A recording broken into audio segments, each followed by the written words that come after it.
നമസ്കാരം. സ്ഥലനാമ ചരിത്ര പരിചയം സെഗ്മെന്റിലെ ആദ്യത്തെ വീഡിയോ ആണിത്. നമ്മുടെ എറണാകുളം ജില്ലയുടെ കിഴക്കേ അറ്റത്തുള്ള കോതമംഗലം, ആ ഒരു ചെറിയ നഗരത്തിന്, ആ ഒരു പ്രദേശത്തിന് ആ പേര് സിദ്ധിച്ചത് എങ്ങനെയെന്നുള്ളൊരു ചെറിയൊരു അന്വേഷണമാണ് നമ്മൾ നടത്തുന്നത്.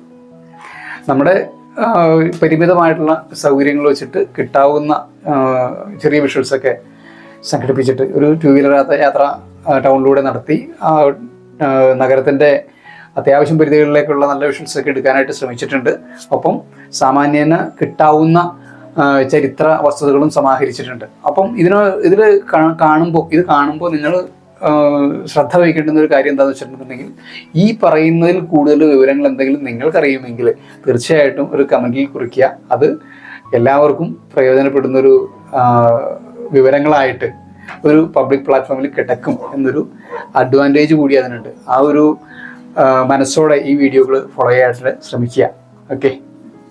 പുരാതന കാലത്ത് ആദിചേര രാജാക്കന്മാരുടെ തലസ്ഥാന നഗരമായിരുന്നു കോതമംഗലം എന്ന് പറയുന്നത്. 2500 വർഷക്കാലത്തെ പാരമ്പര്യവും മഹാശില സംസ്കാരത്തിൻ്റെ പ്രാധാന്യവുമുള്ള കോതമംഗലത്തിന് ഈ ഒരു പേര് സിദ്ധിക്കാനായിട്ട് ഒന്നിൽ കൂടുതൽ കാരണങ്ങൾ പറയുന്നുണ്ട്. അതിൽ ഏറ്റവും പ്രധാനം കൊടുങ്ങല്ലൂർ ആസ്ഥാനമായിട്ട് നാട് ഭരിച്ചിരുന്ന ചേര രാജാക്കന്മാരുടെ സ്ഥാനപ്പേരായിട്ട് പറഞ്ഞിട്ടുള്ളത്, അവരെ ബഹുമാനാർത്ഥം വിളിച്ചിരുന്നത് കോത എന്നായിരുന്നു. അവരുടെ മലയോര പ്രദേശങ്ങളുടെ ആസ്ഥാനമായിട്ടിരുന്നത് ഈ ഒരു പ്രദേശമാണ്. അതുകൊണ്ട് ഈ രാജാക്കന്മാരുടെ ബഹുമാനാർത്ഥം ഈ ഒരു പ്രദേശത്തിന് കോതമംഗലം, മംഗലം എന്ന് പറഞ്ഞിട്ടുണ്ടെങ്കിൽ നാട് എന്നൊരർത്ഥമുണ്ട്. അപ്പോൾ കോതമംഗലം എന്നുള്ളൊരു പേര് സിദ്ധിക്കാൻ ഇടയായി എന്നുള്ളതാണ് ഒരു കാരണം. പിന്നെ നഗരത്തിൻ്റെ പരിധിയിലൂടെ ഒഴുകുന്ന കോതയാറുണ്ട്. ഈ കോതയാറിനും ഈ പേര് സിദ്ധിക്കാനുള്ളൊരു കാരണമായിട്ട് ഈ ചേര രാജാക്കന്മാരുടെ ഭരണവും അവരുടെ കോത എന്നുള്ള സ്ഥാനപ്പേരും ആയിരുന്നിരിക്കണം. അപ്പോൾ അതിൽ നിന്ന് ഒരു സ്വാധീനം ഉൾക്കൊണ്ടുകൊണ്ട് ഈ പ്രദേശത്തിനും കോതമംഗലം എന്നുള്ള പേര് വന്നതാകാനാണ് കൂടുതൽ സാധ്യതയായിട്ട് നമുക്ക് വിവരങ്ങൾ അന്വേഷിക്കുമ്പോൾ കിട്ടുന്നത് വെച്ച് പരിശോധിക്കുമ്പോൾ അതായിരിക്കണമെന്ന് നമുക്ക് അനുമാനിക്കണം.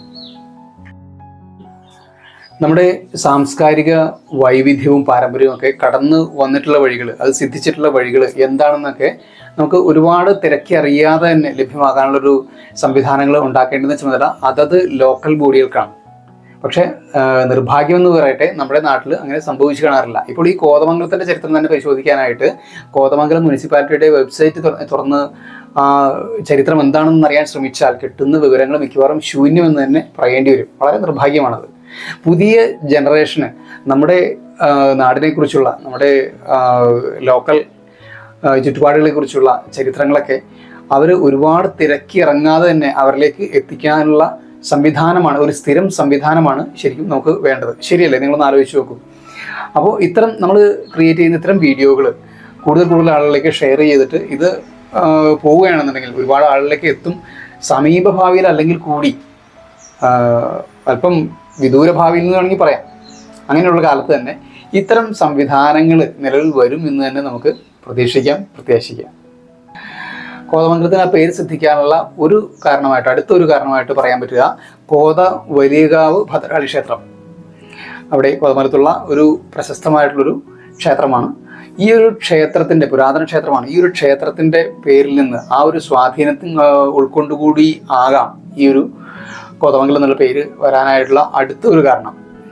ഈ 3 കാരണങ്ങൾ ആണ് നമുക്ക് ലഭ്യമായിട്ടുള്ള വിവരങ്ങളിൽ ഉൾപ്പെട്ടിട്ടുള്ളത്. ഇതിലെല്ലാത്തിലും ആദിചേര രാജാക്കന്മാരുടെ സ്വാധീനം, ആ ഒരു അവരുടെ ഒരു സ്ഥാനപ്പേരിൻ്റെ സ്വാധീനമാണ് ഏറ്റവും പ്രധാനമായിട്ട് നിൽക്കുന്നത്. അപ്പോൾ നമുക്ക് ഏതാണ്ട് അത് തന്നെ ആയിരിക്കണമെന്ന് ഉറപ്പിക്കാമെന്ന് എനിക്ക് തോന്നുന്നു.